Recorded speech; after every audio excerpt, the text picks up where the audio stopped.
을 깨닫는 자가 거룩합니다. 이런 제목으로 함께 말씀을 좀 나누도록 하겠습니다. 지난주에 이어서 계속해서 이 부정성의 문제, 이 부정함의 문제를 좀 다루도록 하겠습니다.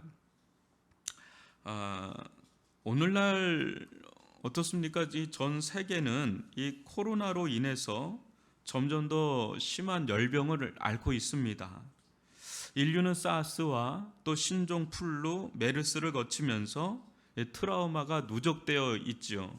이제 여기에 더해서 코로나는 불난 집에 기름 부은 것처럼 이 누적된 트라우마를 한층 더 증폭시켰습니다.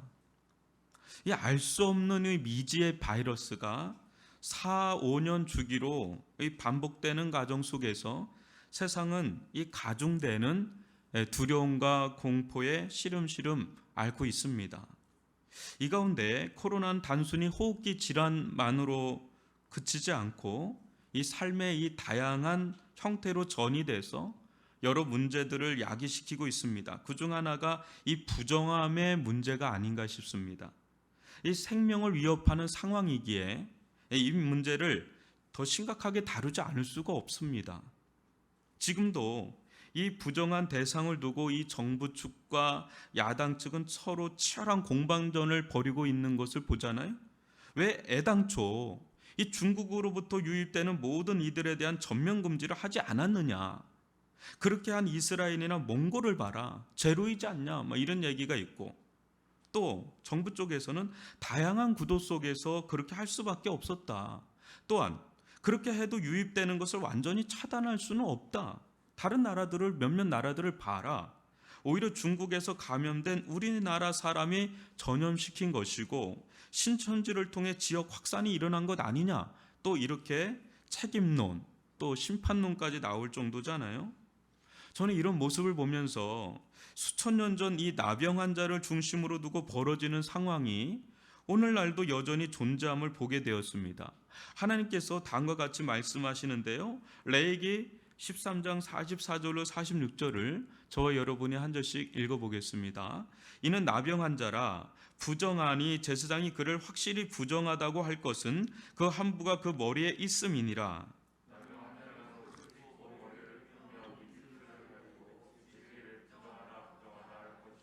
병 있는 날 동안은 늘 부정할 것이라. 그가 부정한즉 혼자 살되 진영 밖에서 살지니라. 아멘. 여러분, 이를 두고 하나님의 무자비함에 시비를 거는 이들이 한둘이 아닙니다. 어떻게 자비의 하나님께서, 또 사랑과 국률의 하나님께서 이렇게 매정하게 나병 환자를 대우할 수 있는가라는 것이죠. 그렇지 않아도 서럽고 고통스러운데, 또 두렵고 먹고 살 길이 막막한데 이 부정하다 외치고 다니며 진영 밖에서 살게 하다니 해도 너무하신 거 아닌가, 이렇게 항변하는 이들이 많습니다. 그러나 지금의 사태 속에서 이를 바라보면 어떻습니까? 평상시일 때는 이게 나병 환자 쪽인데 지금 이렇게 코로나 사태가 일어나고 이 말씀을 보면 일단 정확한 검역원에게 가서 확진을 받게 하고 결과가 나온과 동시에 어떻게 해요? 즉시 사회로부터 완전한 격리 조치를 취합니다. 뿐만 아니라 일반 사회로 들어올 경우에 자신에 대해서 투명하게 노출하고 알려서 주변을 통제하게 하고 더 이상의 전염이나 확산이 일어나지 않는 시스템을 가동시킵니다. 여러분, 어떻게 봅니까? 이 부분을. 당시 의료 수준으로는 최상의 대책이 아닐까 싶은데 안 그런가요? 원청봉쇄죠. 결국 이는 나병 환자나 그렇지 않은 자나 서로를 위한 자비의 길이었음이 나타나는데, 뭐냐면 그때 후일에 이 나병 환자가 나을 경우에 어때요? 어렵지만 사회를 배려했잖아요. 자기가 힘들지만 사회를 더 배려하는 차원의 자기가 격리된 거거든요. 근데 이런 사람이 다시금 사회로 복귀되고 사회로 환원될 때 사회는 어때요? 그 사람이 그런 덕을 베풀었기 때문에 자연스럽게 따뜻하게 또 자연스럽게 받아들이는 이런 시스템이, 이 자비의 시스템이 가동되고 있었던 게 구약 이스라엘이었어요. 지금으로 보면 이게 매우 부당한 처사가 아니라 합당하다, 이런 생각이 들 정도죠. 이것이 구약시대 부정한 전염병을 다룬 하나님 사랑, 이웃 사랑의 법 질서입니다. 그러나 인류의 역사를 보면 이 농업혁명, 산업혁명, 과학, 정보혁명을 거치면서 이 통제되지 않는 것이 하나가 있음을 보게 됩니다. 그게 뭐냐면 이것이 모든 인재의 뿌리라고도 할 수 있는 건데, 그거 뭘까요? 통제할 수도 없고 모든 인재의 뿌리라고 할 수 있는, 그것은 다름 아닌 우리의 마음에 자리 잡은 이 탐욕입니다. 그릇된 욕망이라고 할 수 있죠. 이 욕망은, 탐욕은 그 어떤 부정한 병보다 더 부정합니다. 1998년에 플리처상을 수상한 이 제러드 다이아몬드 교수는 그를 알린 유명한 책, 이 총균세라고 하는 이 책에서 다음과 같이 말합니다. 여러분, 한번 제가 읽어드릴게요. 한번 보세요. 사륙이 시작된다. 스페인 군대는 말을 탄 62명의 병사와 106명의 보병이 전부였지만 자신들의 500배에 달하는 아메리칸 원주민 대군을 마치 나무배듯 쓰러뜨린다. 잉카인 수천 명이 죽고 그보다 훨씬 더 많은 숫자가 치명적 부상을 입지만 스페인은 한 명도 전사하지 않았다. 당시 전투에 참여했던 피사로의 동생이 참혹한 현장을 기록으로 남겼다. 피사로가 성공을 거두게 한 직접적 원인에는 총기, 쇠무기, 말 등을 중심으로 한 군사기술, 유라시아 고유의 전염병, 유럽의 해양 기술, 유럽 국가들의 중앙 집권적 정치 조직, 문자 등이 있다. 이 책의 제목인 총균세는 그러한 직접적 요인들을 함축하고 있다. 그 요인들 덕분에 근대 유럽인들이 다른 대륙들을 정복할 수 있었던 것이다. 이렇게 얘기하는 장면이 나옵니다. 근데 이 책을 보면 이 정복에 있어서 가장 큰 역할을 한 것은 총도 새도 아니라고 합니다. 여러분, 뭘까요? 균입니다. 균. 전염병. 스페인 이주민들이 들어올 때 그들은 이 아메리카 대륙이 단 한 번도 접하지 못했던 이 천연두, 소에서 시작된 천연두, 또 홍역, 이 패스트까지 들여옵니다. 자연스럽게, 일부러가 아니라 그냥 그들의 몸에서 그냥 자연스럽게 들어온 거예요. 이때 여러분, 아메리카 대륙의 몇 퍼센트가 죽는지 아십니까? 놀라지 마시죠. 95%가 죽습니다. 균에 의해서.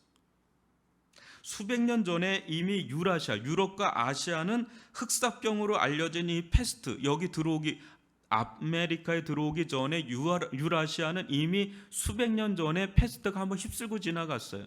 그때 유럽 전체 인구의 3분의 1, 7,500만에서 2억 명가량이 죽습니다. 여러분, 별로 안 놀라는 얼굴인데 지금 이 맥락이 있다는 걸 얘기를 하는 겁니다. 그러면서 이 제러드 다이아몬드 교수는요, 이 농업혁명은 유라시아에서 시작됐는데 그때 인류의 정주화, 즉 정착화가 일어났다고 합니다. 이제 머무는 거예요. 그전에는 안 머물었는데 이제 머물기 시작한 겁니다. 이제 머물면서 어떤 일이 일어났겠어요? 인구의 조밀도, 인구가 이제 뭉쳐서 사는 그런 도시화가 진행이 됩니다. 그러면서 어떤 일이 일어나요? 농업혁명을 하려면 뭐가 필요하죠? 노동력이 필요하다 보니까 야생에 있던 동물을 뭘 화를 해요? 무슨 화를 해요? 가축화를 시작합니다. 가축화가 시작되는 과정 속에서 수많은 전염병이 이제 들고 오는 겁니다. 아까 말한 천연두, 홍역, 또 패스트, 이거는 다 거기서 들어온 겁니다. 이때 인류는 수많은 전염병으로 죽음을 경험하고 저항하면서 이제 면역력을 지니는 역사를 갖게 된 겁니다. 그러면서 제러드 다이아몬드 교수가 이런 말을 합니다.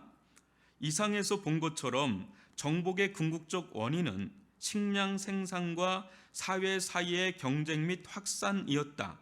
거기서 시작된 인과관계의 사슬에 의한 병용균, 문자, 기술, 중앙 집권적 정치 조직 등 정복의 직접적 원인이 생겨나게 된 것이다. 구체적 인과관계는 경우에 따라 달랐지만 언제나 공통적인 요소는 뭡니까? 조밀한 대규모 인구와 정주행 생활이었다. 여러분, 요번에 우한 이 사건도 어디서부터 다 시작합니까? 다 도시예요. 변방에서 시작하는 게 아니에요. 농업혁명을 바탕으로 세계는 이후에 뭘 겪죠? 산업혁명, 과학혁명, 정보혁명을 거치면서 과도한 자연 파괴와 아울러서 도시 집약화가 가속화되고 있습니다. 그렇죠? 지금도 우리나라 어떠죠? 농촌은 다 사라지는데 어디로 뭉치고 있어요? 도시화가 지금 계속 진행 중이죠. 이로 인해서 서식지 파괴가 찾아왔고 치명적인 각종 바이러스를 보유한 야생동물이 인간 거주 영역으로 들어오게 되었습니다. 그때 이들의 배설물을 통해 바이러스가 인간 거주 지역의 가축물들에게 전염되고 가축들은 2차 매개자로서 인간 세계까지 전염시킨 것입니다. 그 대가를 인류는 지금도, 예전에도 그랬고 지금도 여전히 치르고 있는 상황이죠. 알고 보면 이 모든 것은 인간의 탐욕이 부른 자연의 보복이요, 또 부메랑인 셈인 거죠. 인재라는 거죠. 여러분, 지금 이 사스나 이 모든 것들이 다 출처가 박쥐나 뭐 그런 거예요. 근데 그것이 이제 낙타나 뭐 사양 고양이나 천상갑이나 이런 걸 통해서 어디로 들어와요? 먹거리로 들어와서 거기서 지금 전파가 되는 경로입니다. 지금의 사태 속에서 과연 무엇이 부정한가를 논할 때 이 박쥐인가, 아니면 천상갑이나 사양 고양이인가, 또 발원지인 중국인가, 아니면 코로나 바이러스에 걸린 한국인인가, 지금 대단합니다. 코리아 포비아라고 해서 뭐 엄청납니다. 또 그 사람들이 돌아다닌 동선이나 건물, 또 접촉자인가. 오늘 주님은 무엇이 부정함의 뿌리인지를 우리에게 말씀하십니다. 오늘 말씀을 통해서 부정함의 이 부정의 근원이 변해서 참된 정결의 길로 나아갈 수 있기를 주님의 이름으로 축원합니다. 여러분, 14절로 16절을 보십시오. 저와 여러분이 한 절씩 읽어보겠습니다. 무리를 다시 불러 이르시되 너희는 다 내 말을 듣고 깨달으라.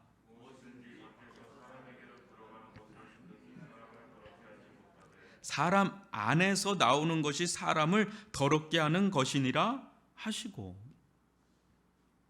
예수님 먼저 무리들에게 비유로 중요한 것을 가르치시는데, 사람을 진정 더럽게 하는 것은 밖에 있지 않고 어디에 있다 그래요? 안에 있다. 그러면서 예수님은 너희는 다 내 말을 듣고 깨달으라라고 강력하게 촉구를 합니다. 예수님은 중요한 것을 주로 비유를 통해서 쉽게 가르쳐 주시지만, 이 비유라는 것이 풀리지 않으면 어떻습니까? 어떻죠? 그 뜻을 아주 엉뚱하게 해석을 하잖아요. 신천지가 아주 대표적이에요. 무슨 비유풀이를 한다고 그러는데 아주 우스꽝스럽습니다. 근데 그거에 또 미혹이 당해요. 또 베일에 쌓이게 되잖아요. 이게 비유는 직접적인 합법이 아니니까 비유하는 거기 때문에 이게 풀리지 않으면 또 베일에 쌓이게 됩니다. 여러분들은 어떻습니까? 예수님의 이 단순한 말씀을 듣고 뭔가 이렇게 깨달으라, 뭔가 이 말씀만 듣고 여러분 뭔가 이렇게 큰 깨달음이 오십니까? 이게 깨달으라고 하는데 막 큰 깨달음이 옵니까? 아니면 뭔가 좀 밋밋합니까? 그냥 좀 밋밋하지 않습니까? 좀 준비하면서도 좀 밋밋한데 이렇게 드는 거예요. 사람이 무엇인가를 깨우친다는 것은 일생일대의 혁명적인 사건이 됩니다. 우리는 변화되기를 원하지만 잘 변화되지 않지요. 이는 깨우침, 깨달음이 없기 때문에 그래요. 무엇인가 깨우치는 것이 있다면 그 깨달음이 비록 아주 단순해요. 또 전에 알고 있던 거라고 해도 사람은 중대한 전환을 이룹니다. 아주 단순해요. 늘 알고 있던 건데 어느 순간에 그게 확 그냥 깨닫는 거예요. 아, 이게 중요하구나. 그 사람은 변화돼요. 깨우치면 변화가 안 될 수가 없어요. 그러니까 사람들은 변화되려고 애를 쓰지만 하나님은 뭐라고 그래요? 깨달으라고 그래요. 먼저 깨달으라고 그래요. 사람은 깨닫는 만큼 변화되고 깨닫는 만큼 삽니다. 그래서 하나님은 우리에게 무엇보다 깨닫기를 원하십니다.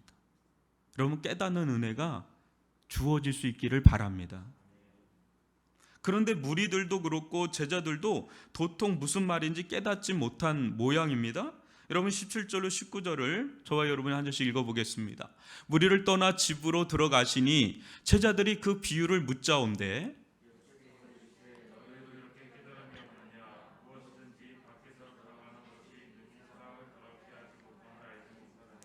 이는 마음으로 들어가지 아니하고 배로 들어가 뒤로 나감이라. 이러므로 모든 물을 깨끗하다 하시니라. 아멘. 이게 비유가 무슨 뜻인지 물어오는 이 제자들에게 예수님은 아주 한탄하듯 말씀하십니다. 너희도 이렇게 깨달음이 없느냐? 너희도 지금 오병이어 사건과 무리를 걸어오신 사건을 보고도 이 무리들 수준을 벗어나지 못하는 제자들에게 아주 답답한 심정을 드러내신 것입니다.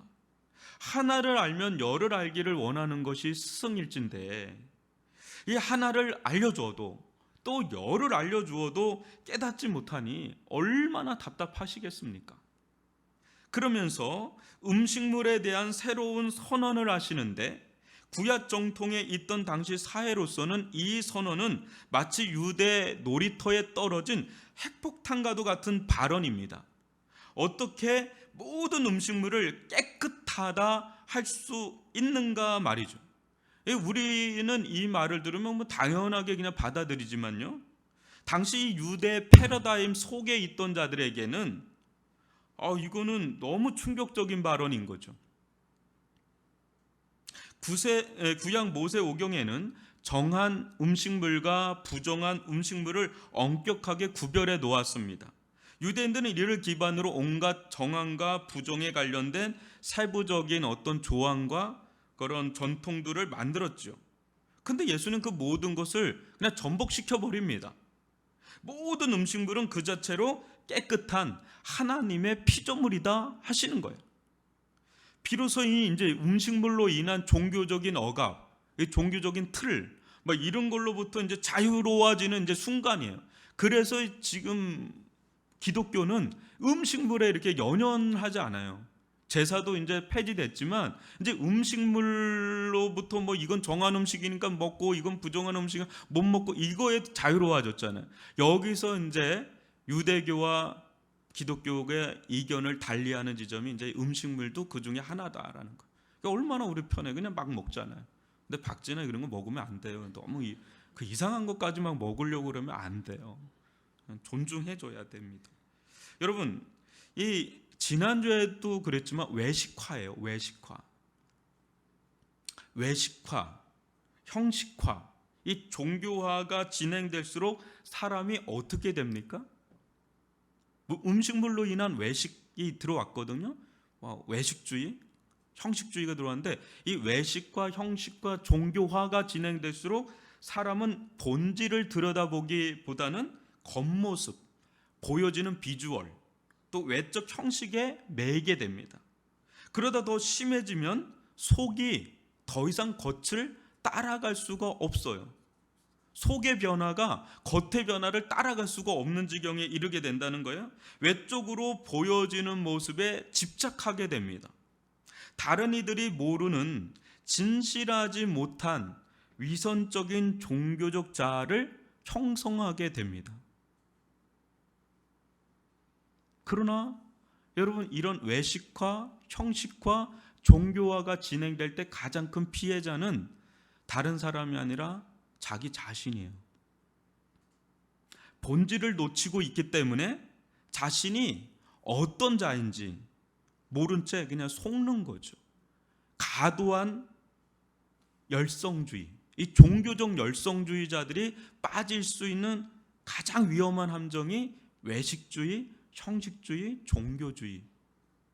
신천지도 아주 그쪽에 그게 가 있는 사람, 자기 속이 정확하게 어떤지를 모르고 과도한 열성주의자들, 또 그걸 이용하는 상위 그룹 사람들, 막 이런 걸로 밑에 사람들은 잘 모르고 그냥 따라가는 거예요. 주님은 음식물은 뭐라 그럽니까? 음식물일 뿐이다. 아주 유명한 성철스님의 말이 있죠. 산은 산이고 물은 물이다. 음식물은 그냥 음식물이다. 그것은 하나님의 창조 질서를 따라서 입으로 들어가서 배로 내려갔다가 뒤로 나오는 그냥 깨끗한 피조물일 뿐이다. 마음의 하등에 영향을 미치지, 마음에는 못 들어간다는 거예요. 근데 여기에 과도한 의미를 부여해서 그것이 마치 우리의 마음과 영혼, 인격에 실질적인 영향을 미쳐서 정결케 하거나 또 더럽게 하기라도 하는 것처럼 여긴다면 이것이야말로 엄청난 영적 무지와 어둠의 소치가 아니고 무엇이겠느냐는 거예요. 이게 자리를 잡아준 겁니다. 음식물의 자리를 원래 자리로 예수님이 잡아준 거죠. 그저 음식물은 그저 음식물일 뿐 거룩에 아무런 영향을 미칠 수 없다는 거예요. 사랑하는 성도 여러분, 진짜 사람을 더럽게 하는 것이 무엇입니까? 20절 23절을 같이 읽어볼까요? 한 절씩 읽어보겠습니다. 또 이르시되 사람에게서 나오는 그것이 사람을 더럽게 하느니라.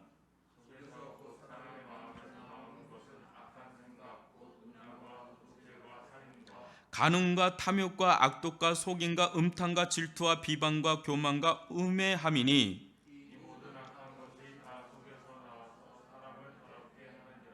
예, 이게 예수님의 최종 정의예요. 여러분 뭐예요? 사람이 외적으로 더럽혀지면 그냥 씻으면 그만이에요. 그냥 씻으면 여기 뭐 튀었다, 그냥 씻으면 그만입니다. 그거는. 그러나 마음에서 나오는 이 더러움은 어떻게 할 수가 없어요. 어떻게 할 수가 없어요. 이 마음에서 나오는 것. 정말 사람을 더럽게 하는 것은 뭐라는 거예요? 예수님은 마음에서 나오는 그것. 그건 뭐예요? 악한 생각들이에요. 복수형을 취합니다. 악한 생각들. 이것이 사람을 얼마나 추하고 더럽게 하는지 모른다는 거예요. 문제는 이것이 씻어지지도 않고 마치 계속해서 솟아나는 샘물처럼 마음속에서 계속해서 흘러나온다는 게 문제예요. 계속해서 차단되지가 않아요. 예수님은 그 구체적인 것들로 12가지를 나열하는데 이 음란, 이 도둑질, 이 살인, 또 간음, 이 탐욕, 악독, 이 속임, 이 음탕, 이 질투, 비방, 교만, 우매함, 12가지. 앞에 6가지는 좀 더 복수형으로 쓰이고 뒤에 6가지는 단수형으로 원어에 쓰여 있어요. 여러분, 종교적 껍질을 깨고 외적인 형식의 틀을 깨고 참된 신앙의 세계로 들어간 자, 참된 신앙에 눈을 뜬 자는 어떠할까요? 외적으로 드러나는 모습보다 자신의 그 내면 세계, 마음의 흐름을 진실하게 들여다보게 됩니다. 그냥 형식적으로 교회 오다가 그냥 모태신앙처럼 오다가 어느 날 은혜 받고 참된 신앙이 들어갔을 때 어떤 일이 일어나는지 아십니까? 특징이 있죠? 어떤 특징이 있죠? 자신의 내면을, 자신을 보게 돼요. 주님은 이것을 깨닫기를 원하셨던 거예요. 제자들도 그렇고 이 무리들도 그렇고 그런 외적인 거에 치중하지 말고 정말 깨닫기를 원하는 게 있는데 너의 마음이 어떤지를 깨달으라는 거예요. 무리들, 또 종교 지도자들이란 너희들, 또 제자들 다 누구나 상관없이, 유대인이나 이방이나 누구나 상관없이 깨달으라는 거예요. 너희들이 어떤 자들인지 본질을 깨달으라는 거죠. 그런데 자신의 마음을 여러분 들여다보면 들여다볼수록 어떻습니까? 솔직히 역겨울 정도로 더럽다는 것을 인정하지 않을 수가 없어요. 인정하지 않을 수가 없어요. 들여다보면 들여다볼수록 인정하지 않을 수밖에 없습니다. 그런 대표적인 사람이 저는 사도 바울이 아니었나 싶어요. 그것도 평생에 걸쳐 그는 들여다봅니다. 그 불편한 현실을 직면합니다. 그의 고백을 한번 들어보십시오. 로마서 3장 9절로 12절을 또 한 절씩 읽어보겠습니다. 그러면 어떠하냐? 우리는 나으냐? 결코 아니라. 유대인이나 헬라인이나 다 제 아래 있다고 우리가 이미 선언하였느니라.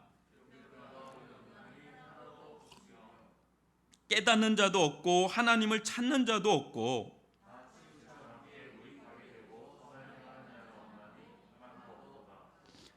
예수님이 지난주에 이어서 오늘까지 결국 하고 싶은 말은 너희들이 지금 손 씻는 거 하나 가지고 우리 제자들을 부정하다는데 온 인류가 다 부정하다 이거예요. 온 인류가 다 부정하다고 선포하는 거예요. 그걸 깨달으라는 거예요. 유대인이나 이방인이나 아무 그 상관이 없어요. 온 인류는 다 제 아래에 있다. 부정하다. 왜? 그 마음의 존재 본질에서 계속 그게 흘러나오는데요. 그러면서 그는 고린도전서 예수님을 만나고 난 뒤에 첫 번째 고백입니다. 고린도전서 15장 9절로 10절을 저와 여러분이 한 절씩 읽겠습니다. 나는 사도 중에 가장 작은 자라. 나는 하나님의 교회를 박해하였으므로 사도라 칭함받기를 감당하지 못할 자니라.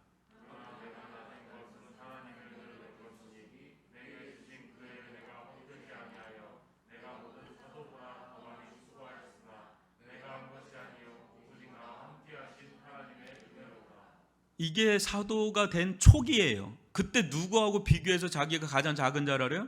사도하고 비교를 했어요. 사도하고 비교하니까 자기가 가장 작은 자래요. 그래도 자기에겐 절대적으로 은혜가 필요할 수밖에 없는 자라는 걸 인식을 더 깊이 하는 겁니다. 근데 더 깊어져요. 여러분 한번 에베소서 3장 7절 8절을 저와 여러분이 또 읽어보겠습니다. 이 복음을 위하여 그의 능력이 역사하시는 대로 내게 주신 하나님의 은혜의 선물을 따라 내가 일꾼이 되었노라.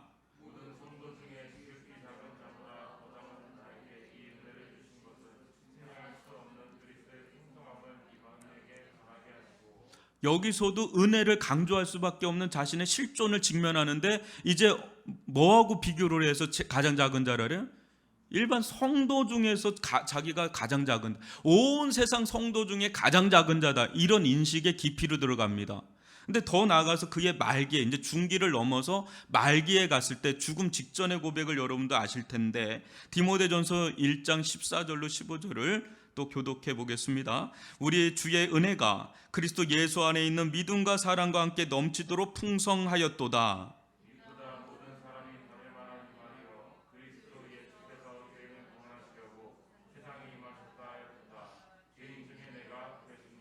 이제 누구하고 비교해요? 온 세상과 비교해요. 그 중에 죄인 중에 자기가 우두머리다. 그러니까 절대적으로 은혜가 필요하다. 그는 어디에서 은혜가 깊어진 것입니까? 그가 받은 은혜와 우리가 받은 은혜는 동일합니다. 더 특별한 어떤 은혜를 받은 게 아니라 복음의 은혜를 받은 겁니다. 이는 일생 자신의 겉모습이 아닌 내면, 이 마음을 끊임없이 들여다보는 정직한 직면에서 비롯된 겁니다. 우리 자신을 정직하게 진실하게 들여다보면 볼수록 정말 부정하기 짝이 없어요. 부정하기 한이 없다는 거죠. 제 아무리 거룩한 사도 중에 사도라 할지라도 죄인 중에 우두머리를 찾으신다면 바로 접니다 라고 할 수밖에 없다는 거죠.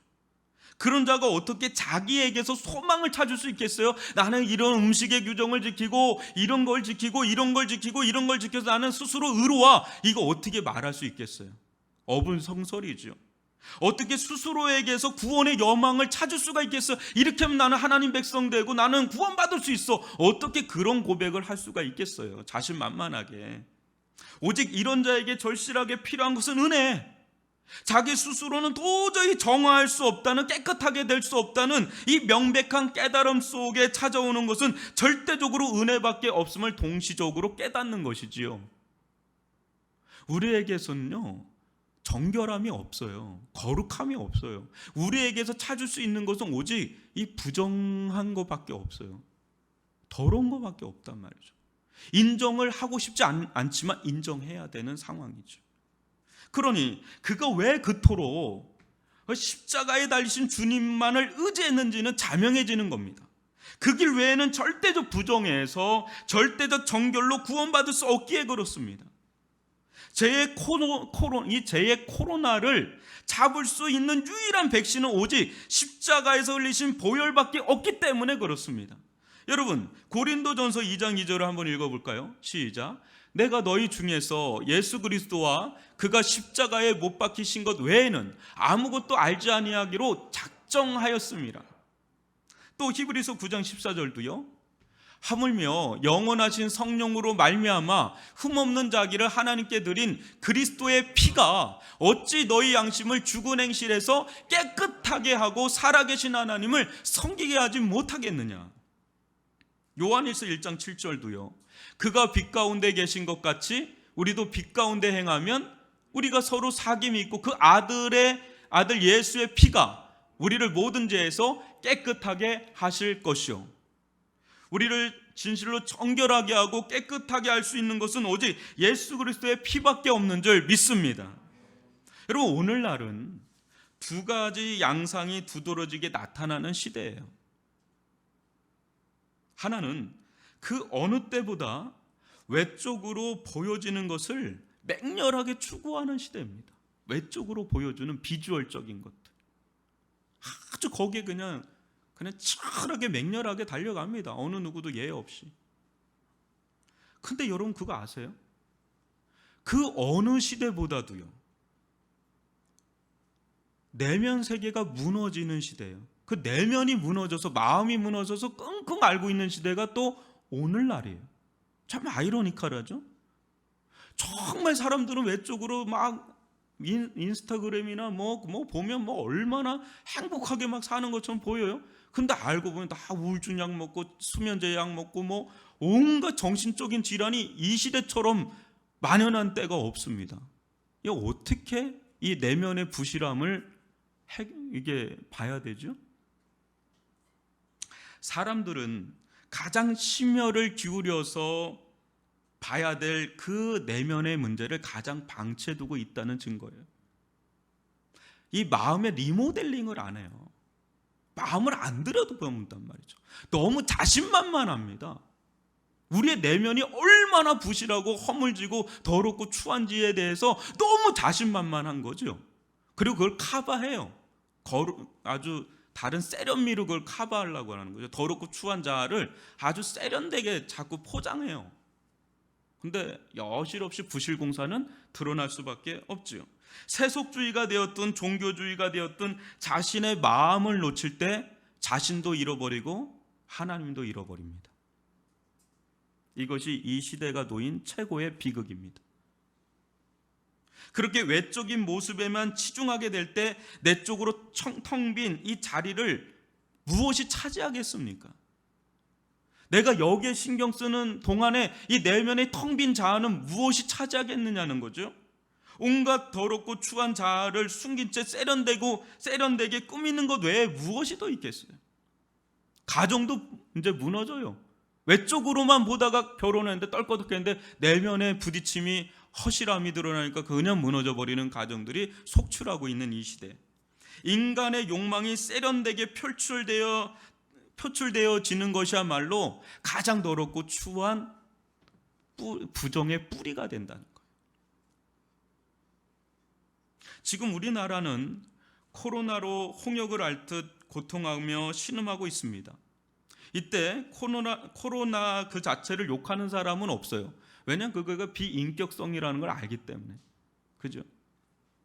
그러나 인격성을 지닌 인간의 추하고 더러운 모습, 그 곳곳에서 지금 나타나니까 사람들은 환멸을 느끼면서 그 역겨운 부정함에 막 야유를 쏟아보면 막 댓글서부터 엄청나게 지금 막 분함이 막 올라오고 있어요. 어떻게 이럴 수가 있는가?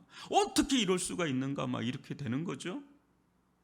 하지만 여러분, 병든 이 욕망은 우리 안에 내재되어 있기 때문에 그 무엇으로도 없앨 수가 없어요. 아무리 그렇게 욕해도 사람 안 변합니다. 안 변해요. 변할 수 있는 힘이 없어요. 우리들 안에 변화시킬 수 있는 힘이. 오직 주님의 은혜의 손, 거룩한 손이 터치하고 들어와야 되는 줄 믿습니다.